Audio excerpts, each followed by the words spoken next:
ስቆሽሽ ሚያጠራኝ ጎድሏል ብሎ ማይተው እዝነቱን ከማደል ዳይማ ይሰስተው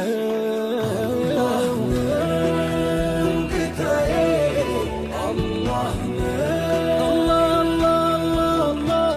danda'aatiin ol ufte malee itti gaafatamummaan qabaatiin ol maaliif namni galchaa hin baasne dubbadhu fixadhu ofiin booni dhiise. User app dura roobaliin kanumaatiif waanuma kanaatiif waan tokko siin jedhee haa ta'uyyuu malee amma ati kiiloomeetira 100 irraa fagaattee jirta. Warra kiiloomeetira tokko itti siqee jirutu dhugaa mucaa kanaa dhoksee jira jechuudha. Ati garuu kiiloomeetira 100 irraa fagaatte. Waa'ee seeraa miti abba dubbii. Seera xaxanii dhugaa mucaa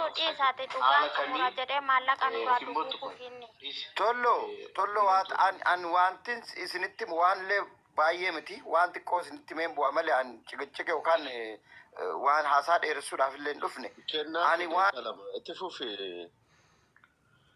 eenyutu gadi buusee ol deebisaa yoo buustanii Tollo dhiisi inni nama buusina dhimma miidhagoo kanaan xumura jedhee maallaqanu raamaa godhuuf waan itti noona ruuzii garaa guutuu jara keenya yeroo takka jaarraa naa kannaa bakkan ishee ayyaachuuf Tullu keenya an dubbii kana laa hin hordofaa ture joon kanaa fi mana kun hosiifan Kamaal Miciyoo jettu kana fi ammaas mana Nuuraddiin jedhu Abdii mana jedhus alaa hin hordofaa ture waan isaan haasoon san dubbiin akka jirtu taate amala poolisaatiin isinii hima beekta yeruma hundaa'u poolisni police investigationii fi full investigationii jira. Full investigation jechuun wanni san yoo ka shakkamtu taate faransiik qaama isiidhaa waan tuttuqe ishaaraan hundi qorama wanni namni haasa'e hundi ni qorama ogguusan namni isaa yaame sanii nama san ditteeriin isaanii fuudhamee hariiroo isaa waliin qabaniif kun cufti ni qorama amma wanni ja'amu full investigation akkan godhamini waanumatti himamee fi waanuma haakimni akka joon jeetti unknown je haakimninis diippi goone jechuudha diippiidhaa miti haakimni sila diippi qormaata gabbu'aa qaceellotti godhuudhaa turre ture yoonii fi namni goosise malee poolisinis raaflii godha jara keenya full investigation hin goone maaltu achiin marsaa jira wanni kun oggoo haasamu meeshaan isiidhaa hundinuu maadaamii bira jirti mana maadaamii jirti mana abdii maalii jirti waan biraati haasoo naawobsi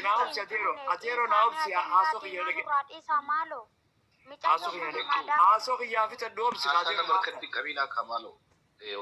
maal taatan ijoolleen maal taatan amma nuti lolaaf hin deemnu wanni kun garlachuutu qulqullaa'uudhaaf full investigation godhamuu qabu. Full investigation jechuun meeshaan isiidhaatii fi hundinuu poolisa bira jiraatte poolisni eenyutu isii qunnamaadhaa ture eenyutu silkii maayyiidhaa isii bilbile silkiin eenyutu isii beektan waan kana naaf dubbisaati. Naa'obsi mee siifan Kamaal isin dhageeffachaan ture. Laal full investigation hin godhamne investigation hin godhame hanqasan bas aannoo hin ja'ame akka namni hogguunii fi poolisa yaame san je'en qofa lafa keeysi jara keenya biyya arabaatii fi biyya kaan qofaa miti biyya UK kanattu akkas godhama full investigation irra deebi'amee godhama namni san eega awwaalamee hubee UK kanattu an biyya UK dhaatiin jira jara keenya awwaan kana xiqqashoo waan poolisa dhihaataa waaniin baradheef jecha sadarkaadha qaba investigationiin yoo shakkiin dhuftee dubbiin tun ta shakkisiiftee yookaan dhiibbaa namnitti godhe malee poolisni raaflii godha waan kana namoonni biyya humna baratte tulluunfaan beekuu ni dandeessanii full investigationii barbaachisa full investigation ammoo laalamma abaluu ajjees jennii namni waliin dhiibachuu odoon ta'initti gara hundaa'u qulqulleessa warri kaanis qulqullaa'u yoo fedhe amma ijoolleen investigation waraqaan poolisaatis taraaflii investigate godhamtee aannoon tiyattuu fi takkaa'uu namoonni kana jaanii waliin itti qoranne waa takka illee humaan agarre jaanii fiduudhaan mala waan isin fiduute humaan agarre jaanii DPO godhan ammoo maaltu isii tana ajjeesee sababni maalii naannoon isii hundi qoratamtee full investigation yoo godhamee mirmaraanis xilqi mirmaraa haakimni beektaa xilqi mirmaraa kaamaarri joosan qaceello gabbu isaan haakimni yoo maraammaree dhaluu isiidhaatii fi maal isiidhaatii fi waan kana hundaa qaceellotti haakimis maraammaru qabu. Firasiikii fi qaamni isiidhaa waan isii tuttuqee hundinuu ilaalamuudha qaba. Meeshaan isii ilaalamuudha qabdi. Hariiroon nama hojii ilaalamuudha qabdi. Daldallinii fi yookaanis nagganni isii nama hojii qabdu. Namni isii wajji ololte, namni isii walii galte qabdu hundi maraammaruudha qaba. Maraammamuudha qaba. Full investigation jechuudha. Akkasii saniif jecha nama san godhu itti ramadaa saniin akkasitti dubbiin adda baati. Nagama wallolaan oolina. Okay, waan bakkalchi waan jedhe kun sirriidha yaa. Amma yaa. Ifama nama bulutoo jedhu ogeessa fayyaadha mana wayii yeroo dubbatu argeera ol deebii kootu beekan si galchi. Namni bulutoo jedhu ogeessa fayyaadha. Ifaan ani ishee fiddu waan reasoning investigation jala jira. Roobale tullu. Wanni amma bakkalcha jee fi wanta ani jees bar garaagarummaa takka hin qabu. Ani wani nama tokkoon isiin jee keessa silaa kutuu waan natti tola. Waan kana namni gisee waa hojjetu eega hojjete dhufeeti asirratti wanta godheeratu. Yuuzar duratti ol na seensisii itti gaafatamummaa fudhadha jedhee maal dubbate? Ani heedfoonii gurrarraa waan fudhadheefan yeroo san. Inni waan taane haasawaa duraanuu dubbattee barsan kijibaadhaati sana kabeetti. Roobale dubbii barnuti kallattii qabsiisnee namarree bakka buufannee wanta asirratti haasa'amu kun hundi isaa qaata kallattii qabatee bara. Bakka galatuumi hanqasuma barbaanna. Akkamitti beekna akka kallattii kana qabate? Beenu keessan nagaa fukaa asirratti deemaa nu jalaa sokkaa karaa gadhiisaa jechaa jirra moo maal gochuu jirra nu asirra? Waan ishiin asirratti baay'isoo jechuudha wanti na haarsan yeroo baay'ee miira keessa galee dubbadha. Asirratti hin haasa'an seera tuman maal jedhan yoo ati keessan lakkoofsarreen alaadhaa jettee Roobale namni lakkoofsuma ofiitu sitti kennu hin jiru. Akka waan ati waa kadhachuudha gaafattee wayii jechuudha. No, namni yaada burqisiisa eenyu ofiin boontu. Namni yaada burqisiisa amma Muneer wanna jedhe seerarratti tan hundaa'e bakkalchi an jedhe seerarratti tan hundaa'e. Amma bar abukaatoon dhaabbata maal afachuu waan ofii namni hangaafan ofiin boontu maqaa sirrii barreeffadha nu rakkannee be. Waan nu jennu namni bakka bu'ummaadhaan fakkeenya fi bakka bu'aa kennaniito maatiin kennee fi waan kana namni hordofu ni jira. Yoo jiraate okay. Ni jira waan ofiin boontu. Shamarri wallotte geesheetu maarratti. No sirbaa miti ana barbaannu ofiin. Waan ofiin boontu. Shamarri wallotte geesheetu maarratti maal godhinaan jetta dubbii dhumaarratti. Roobale weellisaa miti ati siin galuu dubbii. An si gaafachaa jirru akka namaaf ifa ta'u namni itti gaafatamummaa fudhatee tooyi kallattii qabateen sun itti gaafatamummaa fudhatu mareedha. Roobale asirratti barkaraa gadhiisadha jechuudha. Eengadda ijoolleen teenya waan nu goote hin argine asirraa amma nama meeqatu jira. Kun hundi fira keessa fakkaata. Okay, yoo amma warri bakka bu'ummaa fudhate sunillee yoo dubbii jal'ise hoo? No, never. Suwaan yaadan. Okay. No immoo asirratti yaada burqisiisaa jirra kaa waan ragaa argannee wanti suni sirrii eenyu akka kana godhe san mirkaneessaa jirra jechaadha. Ragaa maal barbaanna obboleessa koo ragaa tokkoffaan wantoonni mucayyoon teessifattee jira. Ragaa lammaffaan kan isaa sooshaal miidiyaa irratti diraamaa fakkeessanii gara fiilmitti jijjiiranii xumuranii nutti kennan jira. Maal barbaanna ragaa? Mee maal barbaanna? Wanti ati barbaaddu maali asirraa? Ragaa tokkoffaan bilbila mucayyooti. Bilbilli mucayyoo sun eenyu harka jira amma? Gaafii gaafadhu isa. Bilbilli mucayyoo eenyu harka jira? Bilbilli mucayyoo eenyu harka jira? Nuyi nama waan lubbuu namaa nama tokko irratti. Abbaa barbaadee amma fakkeenya waan ta'e isheetti. No, abbaa barbaadee harka ta'uu hin danda'u. Sanii miti gaafiin gaafadha takkanaa kannaa. Innaa gaafattu erguun deemu obsa ila Roobale. Bulaki. Muneer qoy xiqquma ishee qoy saati waggaa dhibbanaa sa'u ila Roobale bilbilli mucayyoo abdii harka jiraate Kamaal harka jiraate eebboo harka jiraate ما في مشكلة lakkoofsi micayyoo Poolis harka jiraachuu qaba bilbilli miciyyoodha. lakkoofsi micayyoo yaa suni akka seeraatitti poolisa harka jiraachuu qaba nama dhuunfaa miti qasaa jara nadara rabbii keessaniidha ta'u micayyoo sun Ofiin boontuun ani dhaggeeffadhaa miti no.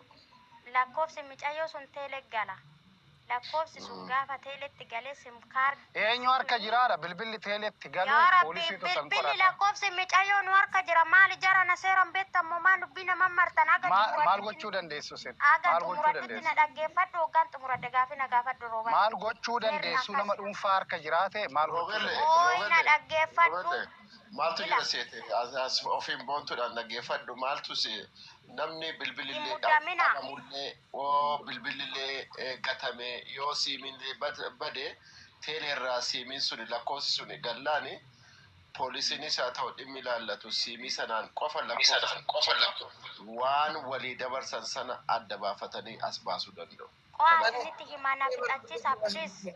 Kanaafuu ishiin isa sanarra jirti qabaatan achirraa na gaafadha join qoy. Lakkoofsi micayyoo sun teele kennama lakkoofsi bilbila ishii. Lakkoofsi bilbila ishii sun erga teele kenname sim kaardiin sun maqaa eenyutiin ba'i. Sim kaardiin sun qafoo akkamii keessa ture? Saamsingii keessa moo? Huwaawii keessa moo? Aayifoonii keessa moo?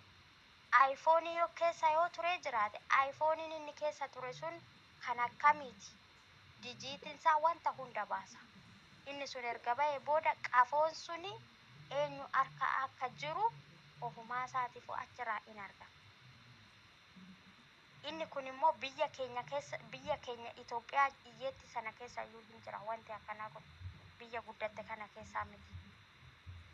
Sini galee kanaafiyyuu taanan micayyoo mana maadaa mititti hinduune dhibba jala sararaa beeka. Dhibbatti jechuudha. Micayyoon bakka itti duute qabdi. Bakki sun immoo maal jedha Oromoon afaaniin dubbachuu hojjetanii gochaan argisiisanii mul'isanii. Nus kanuma jechaa jirra jajja'e kanatti ragaa qabatamaa waliin. Bakki sun bakkana iddoon sun akkasi ol baadha gadi bu'aadha jedhanii gochaan argisiisu wayyaa amma karaa gadi nuu dhiisadhaa jechuu taate asirratti yoo haasofne siin jedhe roobale. Nus kanuma jechaa jirra beera. Jiru kun hundi wanti Muniira haasa'irree kan bakkalchi haasa'irree kun hundisaa itti qoratamee itti sammuu nu dadhabee itti adoonnee karaa qabsiifannee jirra. Namarree bakka buufannee jirra.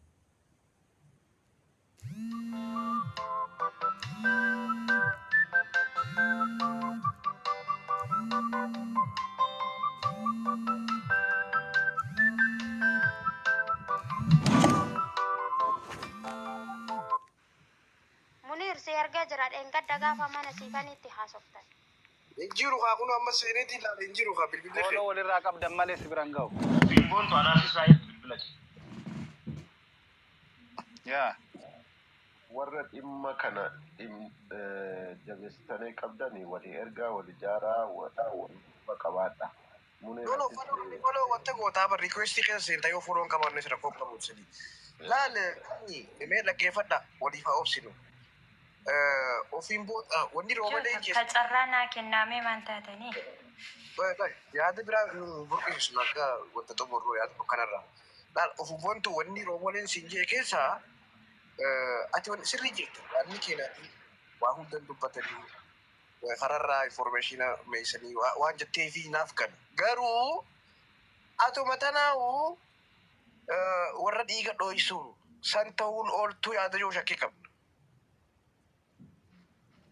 Saniif ati akkamitti qulqulleessuu dandeenyaadha roobaleenis gaafiin isaa akkamitti qulqulleessuu wanni ati sirrii garuu atiin tuni bakka bu'aa harkattanii moo harkanneewu akkamitti addaan si baafannaa jenni. Okay bilbila nu ergitee isa kana waa tokko sitti himu tarii viidiyoo waniin ani saamuunii kana hojjechaa jiru hordofuu dhiisuu dandeessa. Amantaa kiristaana keenyaa keessa jira ortodoksii keessa. Abboomi kurna quba waaqayyootiin barraa'ee jedhama. Dharaarratti dhugaa hin ba'inii jedha. Sobaaf dhugaa hin ba'in, sobaaf ragaa hin ba'in. Wanti akka sobaaf ragaa ba'u dhalaa dhalcha kee barbadeessu hin jiru. dhugaa takka dubbadhee jira dhara takka dubbadhee jira jechuudha. Wanni kee haqqeenyaadha garuu haqqeenyaa kee maaliif mirkaneessinaadha malee ati bar wanni ati jettu sirriidha haqqeenyaa ta'u. Wanti bade bar warri asirratti seera tumaa jirtan kun warri asirratti kallattii qabsiisna kallattiin akkana ol baadha gadi bu'aadha jettan kuni karaa keessaa osini bilbila nama jalaan kaastanii attam akka waan nama ajandaa dhabee asumarraa mataa wal dhukkubsu shuufaayedha. Asirra bar karaa gadi dhiisadhaa sokkaa karaa nu xaragaadhaa nu walawwalaadhaa jedhudha bara asirra. Okay, waan ofii boontu. Okay, isin hojjedhaa karaa keessan nu immoo miidiyaa irratti wanni hojjennu miidiyaa irratti hojjenna. Kana akkasitti akka walii gallu waan hojjettan isin hojjedhaa. Nu immoo miidiyaa irratti dhiibbaa gochaa jirra jechaadha. Haqa intala kanaa ragaa irratti hundoofne too dubbachaa jirra sagalee nu bira ga'urraa namoota waan haasa'anirraa miidiyaa kana irratti san irratti hundoofne too nu dhiibbaa gochaa jirra jechaadha. Haqni intala tanaa kana duraan dubbatame sobaa jechaa jirra. Maaliif ragaadhaan dhiyeessaa jirra. Isin immoo wanna keessan hojjettassani hojjedhaa. Garuu akka hojjetamuuf akka hojjetamaa jiru wanni mirkanaa'e tokko wanni nu beeknu tokko hin jiru. Noi akka nama miidiyaatitti miidiyaa irratti dhiibbaa gochaa jirra siif galee ishiidhaaf qofa osoo hin taane gara fuulduraatittu nuyi si bilbilee ati waan barbaadde natti himtee nuyi miidiyaa irratti dhiibbaa goona. Anis yaada tokko akka nama irratti kakaasu nama hubachiisu soba kana siif galee wanti miidiyaa irratti hin dubbatina maalan jedhu kana oo fiddan immoo haqan talatanii awwaaladha jechuudha suni siif galee. Waan asin jedheef sitti himaa beenu bootii miinaa bilbile rooba. Ofiin boontu yaada daqiiqaa tokkoon qaban ela tokkoffaa goota guddatan kana keessatti gaafa Joorji Filooriidaan ajjeefamu poolisii Ameerikaadhaanii addunyaan hundi sagalee yeroo taatuu fi manni murtii dhimma kana dhaabaa hin jiru. Nuti qoradhaa akkas godhaa miti dhiibbaa gochaa jirra. Ajjeefamuun mucaa kanaa haqni mucaa kanaa jastisii barbaaduudhaaf dhiibbaa gochaa jirra jechuudha. Sagalee ta'aafii jirra. Kana har'a miti kan jirqan. Garuu isinii wanta amma jette kana yookaan tooftaa qorannoo kana miidiyaa irratti hin dubbatiin namoota qorannoo kana gaggeessan dubbachuu qabdu. Tarii isaan irrallee wayii ga'uu danda'a. Atumtiyyuu nuti qorata jechuu hin dandeessu. Of dhoksitee yaaduma kee kennuu qabda malee. Kanaafidha. Gara biraadhaan immoo eeggata hin dubbatiinaa otoo jedhanii ijoollonni sun haqa mucaa kanaa dhoksan jechaadha. Maaloo hin dubbatiinaa akkuma amma maaliif boochee ati gaafas galgala dhuftee of boontu si ilaalaan ture. Ofii keetii boochee miti. Haqa